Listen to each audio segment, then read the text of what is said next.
नमस्कार, एक बार फिर से मैं आप सभी के सामने उपस्थित हूँ बेहद महत्वपूर्ण टॉपिक के साथ। और आज हम बात करने वाले हैं भारत और बांग्लादेश सीमा को लेकर के। देखिए, अभी तक आफ्टर जब हमारा समझौता हुआ उसके बाद से आफ्टर अ लॉन्ग टाइम कोई भी ऐसा सीमा विवाद उत्पन्न नहीं हुआ। लेकिन जब से शेख हसीना जी इंडिया आई हैं और भारत ने उनके प्रत्यार्पण की जो मांग थी उसको खारिज कर दिया है, तब से सीमा विवाद जरूर उत्पन्न हो गया है। और यहाँ पर बांग्लादेशी सरकार, जो अंतरिम सरकार बनी है, यूनुस सरकार, उसका उनका कहना है कि भैया ये जो भी चीजें हो रही हैं ये सिर्फ और सिर्फ शेख हसीना जी की वजह से हो रही हैं। और उन्होंने बोला है कि वो भारत और बांग्लादेश का जो सीमा समझौता था उसको समाप्त कर देंगे। तो अब हम इसी के बारे में जानेंगे, भाई ये क्या सीमा समझौता है, विवाद क्यों उत्पन्न हो रहा है, अब बार बार किस चीज को लेकर के है, इन सारी चीजों पर डिटेल एनालिसिस करने वाले हैं। मेरा नाम है प्राची मिश्रा और संस्कृति आईएएस के इस प्लेटफॉर्म पर आप सभी का बहुत बहुत स्वागत है। साथ ही आप सभी से प्रश्न भी है कि क्या भारत को शेख हसीना जी को वापस बांग्लादेश भेज देना चाहिए और अपनी जो सुरक्षा है उसको सुनिश्चित करना चाहिए, या फिर उन्हें वापस नहीं भेजना चाहिए, क्योंकि शेख हसीना जी की वजह से यहाँ पर बॉर्डर पर हमारे बहुत ज्यादा जो दिक्कतें हैं उत्पन्न हो रही हैं बांग्लादेश की साइड से। या फिर बांग्लादेश को कुछ नया ट्रीटमेंट ढूंढना चाहिए इंडिया को कि भैया बांग्लादेश कैसे शांत रही, हमें देखना चाहिए। ठीक है, सो चलिए आप शुरू कर लेते हैं क्लास और देखते हैं भैया आपकी क्या क्या इंपॉर्टेंट चीजें हैं जिन पर हमें बात करनी है। लेकिन इससे पहले सूचना यह है कि यूपीएससी जीएस प्री प्लस में इस मात्र 55,000 में मिल रहा है। लाइव आपका ये कोर्स होने वाला है, तो जो भी बच्चे ज्वाइन करना चाहते हैं कर सकते हैं। यूपीएससी जीएस प्लस सीसैट की अगर बात करूं तो आप में से अगर कोई ज्वाइन करना चाहता है कर सकता है। मात्र 60,000 में आपको उपलब्ध होने वाला है। फर्दर इन्फॉर्मेशन के लिए आप नंबर पर कॉन्टेक्ट कर सकते हो। भारत बांग्लादेश बॉर्डर पर तनाव की वजह मोहम्मद यूनुस, शेख हसीना के लिए सीमा समझौता को रद्द करने का है प्लान, बढ़ेगी इसके बाद टेंशन। क्योंकि बहुत लंबे समय से ये सीमा समझौता चला आ रहा है भारत और बांग्लादेश के बीच में। अगर ये सीमा समझौता समाप्त हो जाता है तो इंडिया की जो बॉर्डर सिक्योरिटी है बांग्लादेश की साइड से वो बहुत ही ज्यादा थ्रेटन होगी और प्रॉब्लम हो सकती है। और अभी कल 26 जनवरी है, सो उसके लिए और भी ज्यादा तनातनी का माहौल जो है वो चल रहा है। तो इस पर देखते हैं आगे। भारत और बांग्लादेश के बीच सीमा पर बाड़ेबंदी को लेकर के अब ये विवाद क्यों है, तो बाड़ेबंदी, ये जो तार लगाए जाते हैं ना, ये आपको दिखाई दे रहा है, ये जो बाड़ेबंदी की गई है, इसको लेकर के आपका एक नया विवाद शुरू हो गया है। अब इसमें चीजें क्या है, तो देखो, बांग्लादेश ने भारत पर बिना अनुमति के तारबंदी करने का आरोप लगाया। उनका कहना है कि भारत ने जो अभी बॉर्डर पर बाड़ेबंदी करी है, जो तार लगाए हैं, वो हमसे बातचीत करके नहीं करी है, वो उन्होंने अपने मन से वहां पर बाड़ेबंदी कर दी है। और ऐसा क्यों किया है भारत ने, क्योंकि आप देखोगे कि जब ये विवाद शुरू हुआ और शेख हसीना जी इंडिया आई तो बहुत सारे लोग, क्योंकि वहां पर तख्ता पलट हो रहा था, बहुत सारे लोग गलत तरीके से इंडिया में एंटर करना चाह रहे थे, तो इंडिया ने वहां पर बाड़ेबंदी कर दी ताकि कोई भी आरोपी या कुछ भी इस तरीके की चीजें ना हो पाए। भारत ने क्या किया है, भारत ने आरोपों को खारिज किया है। भारत का कहना है कि उसने सभी नियमों का पहले पालन किया था और उसके बाद उसने ये तारबंदी करी है, उसने किसी भी नियम या समझौते का उल्लंघन करके ऐसा नहीं किया है। और इस वजह से वहां पर इंडिया ने तार जो बाड़ेबंदी वाला काम है वो किया है। यह ऐसे समय हो रहा है जब दोनों देशों के रिश्ते पहले से ज्यादा तनाव में हैं। और बीते साल अगस्त में बांग्लादेश में शेख हसीना का सरकार गिरने और उनके भारत आने के बाद से रिश्ते और भी ज्यादा यहाँ पर खराब हो चुके हैं। मोहम्मद यूनिस ने शेख हसीना सरकार से सीमा से जुड़े समझौते का सवाल उठाने से भी तनाव बढ़ा है। यहाँ पर कब शुरू हुआ विवाद, देखो, भारत और बांग्लादेश के बीच हालिया विवाद की शुरुआत 8 जनवरी को हुई, जब भारत के सीमा सुरक्षा बल बीएसएफ ने बांग्लादेश सीमा पर तारबंदी का काम शुरू कर दिया। और ये ऑर्डर जो आया था, कहां से आया था, गृह मंत्रालय से आया था। और ये ऐसा किस लिए किया जा रहा है, क्योंकि गवर्नमेंट एक अभियान चला रही है, ठीक है।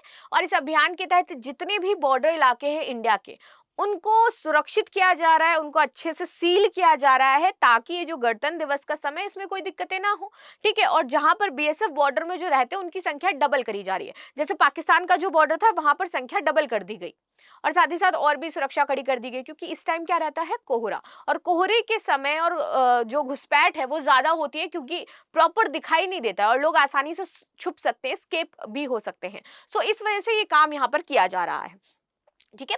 बांग्लादेश के बॉर्डर गार्ड बीजीपी ने कई जगहों पर बीएसएफ का यहाँ पर विरोध किया जब वो सारे काम कर रहे थे।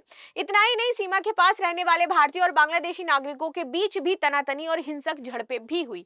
बांग्लादेश ने बीएसएफ पर एक बांग्लादेशी नागरिक की गोली मारकर हत्या और कई को घायल करने का आरोप भी लगाया है और इसमें तनाव को और भी ज्यादा बढ़ा दिया। उनका कहना है कि इंडियन जो बीएसएफ है उसने हमारे यहाँ पर बॉर्डर में जो जवान है उनको मारा है और जो वहां के नागरिक है उनके साथ हिंसक जो कार्य हैं वो किए गए हैं, ऐसा बांग्लादेश का कहना है। और इस वजह से हम अपना समझौता आपसे समाप्त करना चाहते हैं जो हमने अभी तक कर रखा था। 4 दशक पहले इस तारबंदी की शुरुआत हुई थी, एक समझौते के तहत हम ये तारबंदी कर रहे थे। और द डिप्लोमेट की रिपोर्ट के मुताबिक भारत और बांग्लादेश के बीच 4096 किलोमीटर की लंबी सीमा है।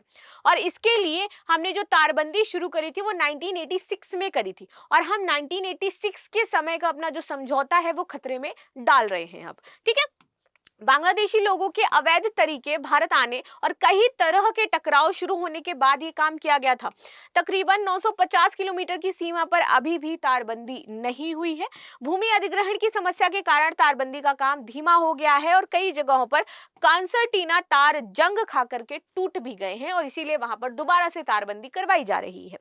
आगे आ जाते हैं भाई, लंबे समय से सीमा पर भारतीय तारबंदी का विरोध यहाँ पर किया जा रहा है बांग्लादेश के द्वारा। बांग्लादेश हमेशा कहता है कि आप तारबंदी मत करिए, लेकिन क्यों कहता है? क्योंकि उसको भी पता है कि लीगल तरीके से यहाँ पर जो लोग हैं वो आते जाते हैं और उनके भी काम चलते रहते हैं।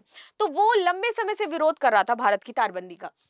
बांग्लादेश का तर्क ये है कि 1975 में संयुक्त भारत बांग्लादेश सीमा प्राधिकरण दिशा निर्देशों का उल्लंघन है ये जो आप कर रहे हो, और इन दिशा निर्देशों के तहत अंतरराष्ट्रीय सीमा की शून्य रेखा से 150 गज के भीतर कोई भी रक्षा संरचना नहीं बनाई जा सकती है। ये जो हमारा समझौता हुआ था उसमें ये लाइन मेंशन करी गई थी, ये हमारा समझौता है। और चूंकि अगर हम रक्षा संरचना बना रहे हैं, क्योंकि हम क्या कर रहे हैं, तारबंदी कर रहे हैं, तो वो रक्षा संरचना हुई, तो अब क्या है, आप इसका उल्लंघन कर रहे हो, ऐसा इनका कहना है। ढाका ने भारत की स्मार्ट फेसिंग पर भी आपत्ति जताई है जो वो कर रहा है। पुराने सीमा समझौता पर यहाँ पर विवाद हमारा खड़ा हो चुका है।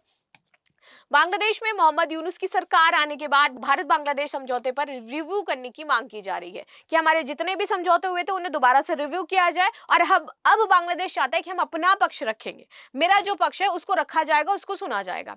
ठीक है, यूनुस सरकार में गृह मंत्रालय के जो सलाहकार हैं, गृह मामलों के जो सलाहकार हैं, जनरल मोहम्मद जहांगीर आलम चौधरी, इन्होंने कहा है कि हसीना सरकार में भारत को सीमा पर असमान गतिविधियां करने दी गई हैं। यानी कि जो हसीना शेख हसीना की जो सरकार थी उन्होंने भारत को मनमानी करने का अधिकार दे दिया था सीमाओं पर, इसलिए भारत ने सीमाओं पर मनमानी करी है। बांग्लादेश ने अपना कोई पक्ष नहीं रखा है। तो अब हम जो मनमानी इंडिया कर रहा था इतने दिनों से, ऐसा इनका कहना है कि भैया इंडिया मनमानी कर रहा था, हमें तो नहीं पता भाई इंडिया ऐसा कुछ कर रहा था या नहीं कर रहा था, जो कि बिल्कुल ही गलत भी हो सकता है। तो अब हम उस पर क्या करेंगे, रोक लगाएंगे। हसीना सरकार में भारत के साथ सीमा पर 4 समझौते पर हस्ताक्षर किए गए थे और ये ठीक नहीं थे और मौजूदा सरकार इनकी समीक्षा करेगी। अंतरिम सरकार के सीमा पर बाढ़ को लेकर के तीखे बयानों से चीजें और भी खराब हो रही हैं। हालांकि दोनों ओर से सुरक्षा बलों ने स्थिति को अभी तक संभाला हुआ है। तो ये है जो बार बार इन 4 समझौतों को खत्म करने की बात करी जा रही, रिव्यू करने की बात की जा रही है और भारत की शक्तियों को यहाँ पर रोकने की बात करी जा रही है बॉर्डर्स पर। सो इस पर आपका क्या कहना है जरूर बताना। मिलते हैं नेक्स्ट क्लास में, तब तक के लिए धन्यवाद। लाइक एंड सब्सक्राइब करना बिल्कुल भी ना भूलें and thank you so much.